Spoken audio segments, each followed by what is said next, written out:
जय श्री कृष्ण। राधे राधे। आज हम सुनेंगे सावन मास कथा के 23वें अध्याय की कथा। बोलिए शंकर भगवान की जय हो। पिछले अध्याय की कथा को आगे बढ़ाते हैं। पिछले अध्याय में हमने सुना था कि राजा बृहदबल राजकुमारी रत्नावती से विवाह करने के लिए अपनी सेना के साथ चल देते हैं। सूत जी कहते हैं कि उन्हीं दिनों चमत्कारपुर में विश्वावसु नाम के एक प्रसिद्ध नागर थे, जो वेद वेदांगों के पारंगत विद्वान थे। उन्होंने पूर्णावस्था में एक पुत्र की प्राप्ति की, जो उन्हें प्राणों के समान प्रिय था। उसका नाम रखा गया परावसु। जब वह युवावस्था को प्राप्त हुआ तो अपने इष्ट मित्रों के साथ वेदों का स्वाध्याय करने लगा। किसी समय माघ मास आने पर परावसु अपने अध्यापक के घर अध्ययन करता था, तो वह रात में भी वहीं रहता था। एक दिन आधी रात को चुपके से उठा और अपने सहपाठियों से छिपकर एक वैश्या के घर में जाकर उसी के साथ सो गया। जब थोड़ी रात बाकी रही तब उसे बड़े जोर की प्यास लगी। नींद के आलस्य में उठकर उसने चारपाई के नीचे रखे हुए वैश्या के मदिरा पात्र को उठा लिया और पानी के भ्रम से मदिरा ही पी ली। मुंह में पड़ते ही उसे ज्ञान हो गया और उसने पात्र फेंक दिया और उसे बहुत दुख हुआ। उसके मन में बड़ी घृणा हुई और वह पश्चाताप करने लगा। कहने लगा, ओहो, मैंने नींद के आलस्य में ये कैसा अपकर्म कर डाला। जल के धोखे में अत्यंत निंदित मध्य को मुंह में डाल लिया। अब मैं क्या करूं, कहाँ जाऊं, कैसे मेरी शुद्धि होगी। अब मैं इसके लिए अत्यंत दुष्कर प्रायश्चित भी करूंगा। मन ही मन ऐसा निश्चय करके प्रातःकाल उसने शंख तीर्थ में जाकर शिखा सहित मुंडन कराया और स्नान किया। इसके बाद शीघ्र ही उस स्थान पर गया जहाँ वेद विद्यालय में शिष्यों सहित उपाध्याय वेद मंत्रों का पाठ कर रहे थे। वहां पहुंचकर परावसु दूर ही बैठ गया। उसके सहपाठियों ने जब उसे दाढ़ी मूछ से रहित देखा तो वे हंसी करते हुए हाथों से बार बार उसके मस्तक पर ठोकने लगे। उपाध्याय ने उसे इस दशा में देखा तो आदर से पूछा, हे बेटा, तुम ऐसे क्यों हो रहे हो? आओ मेरे पास बैठो और बताओ किसने तुम्हारा अपमान किया है। तब परावसु ने कहा, गुरुदेव, मैं आपकी सेवा के योग्य नहीं रहा। वैश्या के घर में गया था, वहां अपना कमंडलू समझकर उसके मदिरा पात्र को ही मुंह में लगा लिया। अतः मेरी शुद्धि के लिए मद्यपान का प्रायश्चित बताइए। तब उसके साथी उसका बहुत मजाक बनाने लगे। तब परावसु ने कहा, मित्रों, इस समय मैं संकट में पड़ा हूँ। ये मेरे साथ परिहास का समय नहीं। यदि तुम्हारा मुझ पर स्नेह हो तो अन्य ब्राह्मणों को बुलाओ और मेरे लिए कोई प्रायश्चित बताओ। तब वे मित्र परिहास छोड़कर उसके दुख में दुखी हुए। विश्वावसु के समीप जाकर उन्होंने सारी बातें बताई। यह सुनकर विश्वावसु अपनी पत्नी के साथ वहां आए और शोक से व्याकुल होकर कहने लगे, हाय बेटा, ये तुमने क्या कर दिया। तब परावसु ने अपना सब वृतांत कह सुनाया और अपना विचार प्रकट किया। मैं अपनी शुद्धि के लिए प्रायश्चित करूंगा। तब विश्वावसु ने वेदों और धर्मशास्त्र के विद्वान ब्राह्मणों को बुलवाया। परावसु ने हाथ जोड़कर खड़े होकर आदि से अपना सारा वृतांत उनको बताया कि मैंने रात में अपना कमंडलू समझकर वैश्या के मदिरा पात्र को मुंह से लगा लिया। अतः मुझे यथा योग्य प्रायश्चित दें जिससे मेरी शुद्धि हो सके। यह सुनकर स्मृति के ज्ञाता विद्वानों ने धर्मशास्त्र देखकर कहा कि जो ब्राह्मण जानबूझकर मदिरापान करता है वह उस मदिरा के बराबर स्वर्ण को आग में तपाकर पी जाए तब उसकी शुद्धि होती है, और यदि अनजाने में मदिरापान करता है तब वह उतना ही घी आग में खूब तपाकर पी ले तो भी उसकी शुद्धि हो जाती है। यही प्रायश्चित है, यदि तुम कर सको तो करो। परावसु ने कहा कि मैंने एक कुल्ला मदिरा पी है, अतः मैं उतना ही घी आग में अच्छी तरह तपाकर पी लूंगा। यह सुनकर तो विश्वावसु बहुत दुखी हो गए और ब्राह्मणों से बोले, हे ब्राह्मणों, मैं अपने पुत्र की शुद्धि के लिए सर्वस्व दे दूंगा, परंतु ऐसा प्रायश्चित किसी भी प्रकार नहीं करने दूंगा। पिता का वचन सुनकर पुत्र कहने लगा, पिताजी, स्नेह छोड़िए और मेरे प्रायश्चित में विघ्न न डालिए। मैंने निश्चय कर लिया है कि मैं प्रायश्चित करूंगा। तब परावसु की माता बोली, बेटा, यदि तुम्हें अपनी शुद्धि के लिए प्रायश्चित करना ही है तो मैं भी पहले अपने पति के साथ तुम्हारे सामने अग्नि में प्रवेश करूंगी। तुम्हें अग्नि के समान खोलते हुए घी पीकर मरते मैं नहीं देख सकती। पिताजी ने भी कहा, बेटा, तुम्हारी माता ने जो कहा है मैं भी वही चाहता हूँ।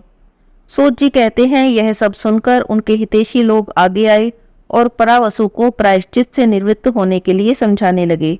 जब वे पिता या पुत्र किसी को भी प्राण त्यागने के निश्चय से नहीं डिगा सके, तब वास्तुपद तीर्थ के सर्वज्ञ भृत यज्ञ के समीप गए और परावसु का सारा हाल सुनाकर बोले, हे महाभाग, यदि इस ब्राह्मण की शुद्धि के लिए मद्यपान का कोई दूसरा प्रायश्चित हो तो वह बताइए, क्योंकि आपसे तो कुछ भी छिपा हुआ नहीं है। तब भृत्यज्ञ ने कहा कि ब्राह्मण और उसमें से विशेषतः नागर ब्राह्मण जो वचन कहते हैं वैसा ही होता है, उसमें कुछ भी असत्य नहीं होता। वेद विद्यालय में बैठे हुए नागर ब्राह्मणों ने परिहास में परावसु से जो भी कहा वह ही सत्य होगा, उसे किसी भी प्रकार अन्यथा नहीं कहा जा सकता। परावसु के मित्रों ने हंसी में उससे कहा था कि राजकुमारी रत्नावती के स्तन को हाथ में लेकर जब तुम उसके अधर का आस्वादन करोगे तभी मद्यपान संबंधी अशुद्धि दूर हो जाएगी और तुम्हें शुद्धि प्राप्त होगी। वही उपाय इस ब्राह्मण के लिए सुखद होगा। मैं ऋषि पराशर के मत से ब्राह्मण वचन को आदर देकर यदि उक्त प्रायश्चित वह करेगा तो उसकी शुद्धि हो जाएगी। ब्राह्मण कहने लगे, यदि यह बात राजा के कानों में पड़ गई तो वे क्रोध में आकर सभी ब्राह्मणों का वध कर देंगे। व्रतयज्ञ कहने लगे कि अनर्थ नरेश बड़े नीतिमान, विज्ञ, धर्मात्मा, सर्वशास्त्र निपुण और देव ब्राह्मणों के भक्त हैं, अतः सभी ब्राह्मण मेरे साथ उनके घर चलें। किसी मध्यवर्ती पुरुष को आगे रखकर उसी के मुख से परावसु के मद्यपान का वृतांत, उसके मित्रों की हास्य मिश्रित वार्ता और पराशर स्मृति का वचन कहलावें। यह सब सुनकर यदि राजा ईर्ष्या और रोष के वशीभूत हो जाएंगे तो मैं उनको राह पर ले आऊंगा। व्रतयज्ञ की बात सुनकर सभी ब्राह्मण संतुष्ट हुए। उनकी प्रशंसा करते हुए परम सुहृद हरिभद्र और व्रतयज्ञ को आगे रखकर माता पिता सहित परावसु को साथ लेकर राजद्वार के समीप आए। द्वारपालों ने जाकर राजा को उन सबके आने की सूचना दी। राजद्वार पर ब्राह्मणों का आगमन सुनकर अनर्थ नरेश ने पुरोहितों के साथ आगे आकर उनकी अगवानी की। उसके बाद व्रतयज्ञ, हरिभद्र और अन्य 4000 ब्राह्मणों के लिए अर्घ्य, पाद्य, मधुपर्क और विष्टर आदि निवेदन किए गए। फिर उन सबके शुभ आशीर्वाद प्राप्त करके सभा मंडप में आए और सबको क्रमशः सोने के सिंहासन पर बिठाया। सबके बैठ जाने पर राजा स्वयं भूमि पर बैठे और हाथ जोड़कर बोले, मैं धन्य हूँ, मुझ पर आप लोगों की बड़ी कृपा है, जिससे कि आज मेरे घर पर सभी ब्राह्मणों का समुदाय उपस्थित हुआ। आप लोग इस सेवक को आज्ञा दें कि मैं आपकी क्या सेवा करूं। तब हरिभद्र ने जिस प्रकार उसने मदिरा पान किया था, जैसा उसके मित्रों ने परिहास में कहा, जिस प्रकार तपाए हुए घी को पीने का प्रायश्चित बताया गया और जिस तरह से सांत्वना देकर व्रतयज्ञ सबको राजा के पास लाए, पुरावसु का सब वृतांत राजा के सामने आदर से कह सुनाया।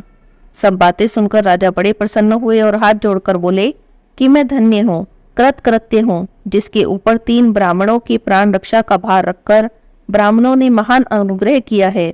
धन्य है मेरी पुत्री जो मरण का निश्चय किए हुए 3 ब्राह्मणों के प्राणों की रक्षा करेगी।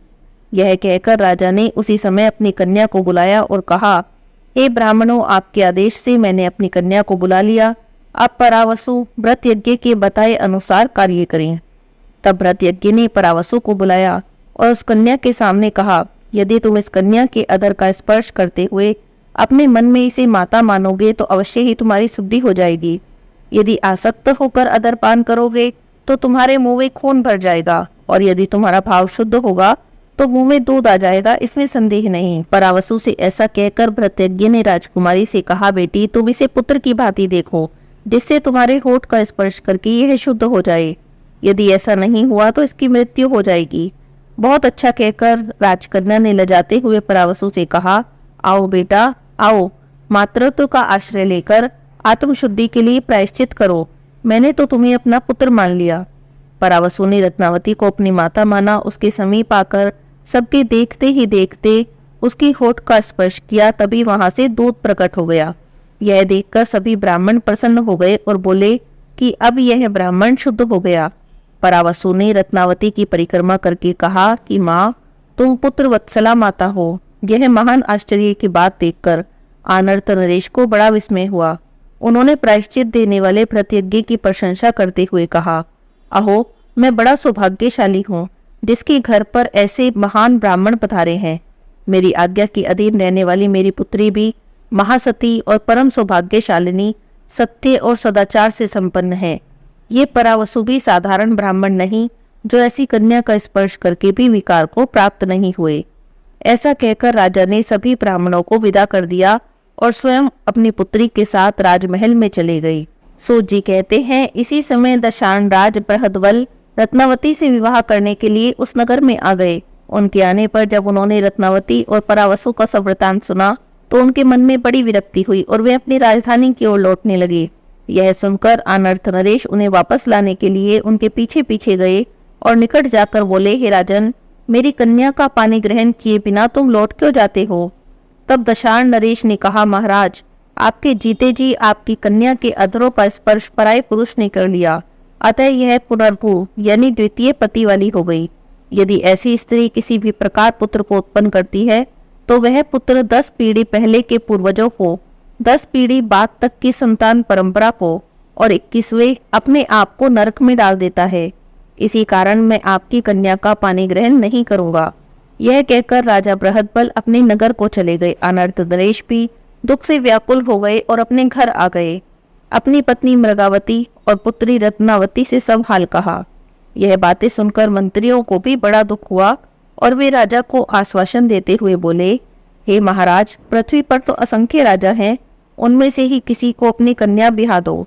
तब अनर्थ नरेश ने वहीं पर बैठी हुई अपनी कन्या से कहा, बेटी, तुमने चित्रपट में सभी राजाओं को देखा है, उनमें से किसी का वरण करो।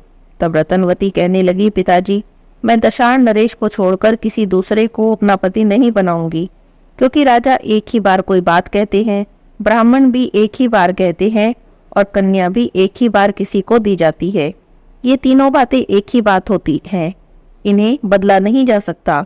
तात, ऐसा जानकर आप मुझे किसी दूसरे राजा को ना दे, क्योंकि यह कार्य शास्त्र दृष्टि से धर्म नहीं माना जाएगा।